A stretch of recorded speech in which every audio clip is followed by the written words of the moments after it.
18 November president Donald ট্রাম্পের সঙ্গে Saudi যুবরাজ মোহাম্মদ বিন সালমানের বৈঠক ঘিরে জমেছে কূটনৈতিক উত্তেজনা। গাজা যুদ্ধবিরতির পর এটাই দুই নেতার প্রথম পূর্ণাঙ্গ কূটনৈতিক আলাপ। 2018 সালে সাংবাদিক জামাল খোশেগি হত্যাকাণ্ডের বিতর্ক পেরিয়ে ক্রাউন প্রিন্সের এ সফর ওয়াশিংটনে তার ফিরে আসার প্রতীক হিসেবেই দেখা হচ্ছে। ট্রাম্প দ্বিতীয় দফায় ক্ষমতায় ফেরার পর প্রথম বিদেশ সফরেই গিয়েছিলেন রিয়াদে। তখন ঘোষণা হয় $600 বিলিয়ন সৌদি বিনিয়োগ পরিকল্পনা। সালমানের সফরে দুই পক্ষের আলোচনার কেন্দ্রে থাকবে কৃত্রিম বুদ্ধিমত্তা, প্রতিরক্ষা সহযোগিতা, নিরাপত্তা এবং পারমাণবিক প্রযুক্তি। মধ্যপ্রাচ্যের অস্থিরতার প্রেক্ষাপটে দুই দেশই এসব বিষয়ে অগ্রগতি চাচ্ছে। বিশেষজ্ঞদের মতে এ বৈঠকের সবচেয়ে বড় লক্ষ্য সৌদি যুক্তরাষ্ট্র নিরাপত্তা চুক্তি।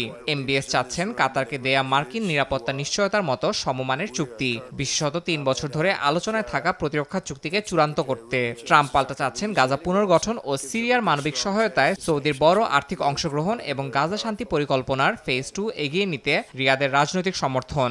এ পর্যায়ে ইসরায়েলি সেনা প্রত্যাহার, হামাসের নিরস্ত্রীকরণ এবং বহুজাতিক নিরাপত্তা বাহিনী মোতায়েনের মতো স্তর যুক্ত হয়েছে। বৈঠকে নতুনভাবে গুরুত্ব পাচ্ছে যুক্তরাষ্ট্রের F-35 যুদ্ধবিমান। ইসরায়েল সৌদিকে F-35 বিক্রির বিরোধিতা করছে না, তবে স্পষ্ট শর্ত দিচ্ছে রিয়াদকে তেল আবিবের সঙ্গে সম্পর্ক স্বাভাবিকীকরণের দিকে অগ্রসর হতে হবে। ট্রাম্প বারবার বলেছেন সৌদি আরব আব্রাহাম অ্যাকর্ডসে যোগ দেবে, কিন্তু বিশ্লেষকরা জানান এই বৈঠকে ট্রাম্প সেই প্রতিশ্রুতি পাবেন না। ইসরায়েল সৌদি সমীকরণ ছাড়াও আলোচনায় থাকবে সৌদির বেসামরিক পারমাণবিক কর্মসূচি, পাকিস্তানের সঙ্গে তাদের সাম্প্রতিক প্রতিরক্ষা সহযোগিতা নিয়ে মার্কিন সংশয় এবং মার্কিন এআই উন্নয়ন ও চিপ ওয়ারে সৌদির অবস্থান। ভিশন 2030-এর আওতায় রিয়াদ নিজস্ব প্রযুক্তি ও এআই শিল্প তৈরিতে এগোচ্ছে।